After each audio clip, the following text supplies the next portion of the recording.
হার্টের ব্যথা বা গ্যাস্ট্রিক ব্যথা কি করে আমরা বুঝবো, এটা নিয়ে আমরা প্রচন্ড কনফিউজ থাকি। প্রথমত হচ্ছে, যদি হার্টের ব্যথা থাকে তাহলে একটা লেফট সাইডের বুকে একটা ব্যথা থাকবে এবং ব্যথাটা বাম দিকে হাতে অবধি বা বাম দিকে ব্যাক বা বাম বাম জ, যেটা নিচু এই অবধি মুখের দিকে বাম দিকে ব্যথাটা যাবে।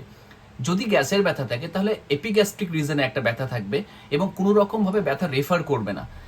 কি ধরনের হার্টের ব্যথা নিয়ে আসবে আমাদের ক্ষেত্রে, একটা চাপ ধরনের থাকবে, প্রচুর ভারী হয়ে থাকবে চেস্টটা, বুকটা। এবং গ্যাসের ব্যথা যদি থাকে তাহলে একটা বার্নিং, বুক জ্বালা এবং পেটটা পুরো ফুলে থাকে, তার সাথে একটা মোচড় দেওয়া ব্যথা থাকবে।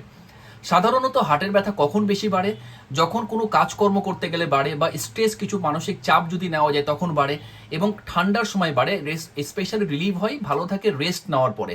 এবং তার সাথে সাথে গ্যাস্ট্রিক ব্যথা যদি থাকে, স্পেশালি খাবার খাওয়ার পর বা শুয়ে গেলে খাওয়ার পরে, বা স্পেশাল কিছু খাবার আছে, স্পাইসি ফুড, ফ্যাটি ফুড খেলে কিন্তু ব্যথা অনেক সময় বাড়ে।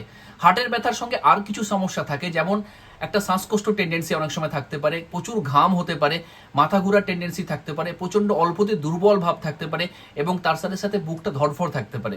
ইন কেস অফ গ্যাসের ব্যথা যদি থাকে তাহলে একটা ঢেকুর থাকবে, তার সাথে সাথে একটা নসিয়া ভমিটিং একটা থাকবে, এবং মুখটা টক থাকবে পুরো।